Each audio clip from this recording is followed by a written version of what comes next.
Hey guys, hope you enjoyed this week's video. Also, FYI, head over to my Patreon and show support and you'll receive access to upcoming videos in advance. As always, your support is greatly appreciated.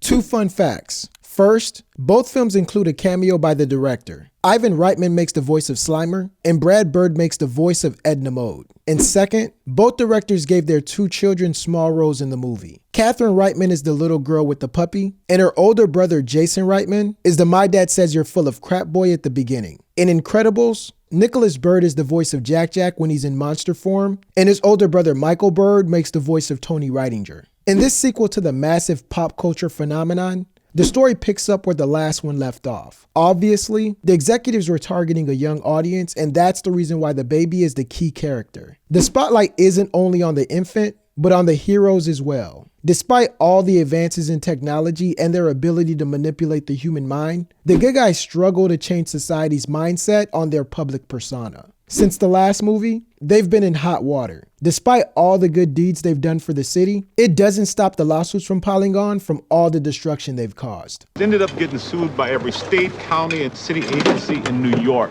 Mr. Incredible and Elastigirl caused further damage to the city. The government has a law in place that bans the heroes from stepping in to save the day whenever their services are needed. May I remind the court that the defendants are under a judicial restraining order that strictly forbids them from performing services as paranormal investigators or eliminators. Superheroes had just been made illegal. Even though they could face serious jail time for doing the right thing, the heroes disregard the law when the city is in danger. There's a scene where an underminer is literally tearing up the streets. Destruction ensues and it costs the city millions in damages. As a result, the good guys are taken into custody by a police officer and are forced to answer for their quote-unquote crimes. The whole ordeal is a blessing in disguise. The powers that be start to realize that there are some things in this world that go way beyond human understanding. Things that cannot be explained. Things that most people don't want to know about. That is where the heroes come in. The government tears up the rules and allows the superheroes back on duty again.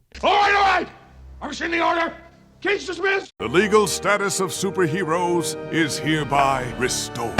The heroes save the city and are the leading story on every news channel except for ESPN. All of their exploits are well documented, and despite being out of business the past few years, the heroes haven't lost a step. The black one is literally cold as ice and puts out a lot of fires in the movie. And there's a scene where one of the good guys go toe-to-toe with the runaway train and wins. Their fan base grows bigger and bigger, and we get a cameo from a platinum-selling Grammy award-winning R&B artist who claims to be the biggest fan of them all. Everything is going great until the villain steps into the picture. The bad guy has the ability to hypnotize people and make regular, everyday people complete illegal, dangerous terrorist attacks. As if fighting against the terrorist attacks wasn't bad enough, there's problems at home that makes the leader's blood pressure go higher than his hairline. The baby is going through some changes, and at first it's nothing major. But then he starts to turn into a demon child, and everybody freaks out because it's like something straight out of an 80s horror movie. I believe the children are our future, and coincidentally, so does the bad guy. The villain sends a kidnapper to the house to steal the kid. The high-tech superhero car is summoned to transport the good guys to the final battle. After that, all hell breaks loose, and it's hard for the heroes to keep their head above water. Literally, I mean. Because the bad guys take the battle to the water. Instead of wasting energy swimming, the heroes work smarter by taking a vehicle through the bay. When they arrive, the bad guy puts up a projection that hypnotizes the hero. When all the heroes break the spell, the first thing they do is snap out of it and join forces to defeat the villain to save the day. The black guy, pretty lady, baby, and the three other superheroes are cheered, and we don't ever have to worry about the government preventing them from saving us again. Those are 24 reasons these movies are the same. You agree? Yes, no, maybe so? If not, politely share your thoughts in the comment section below and click the subscribe button for more 24 reason videos.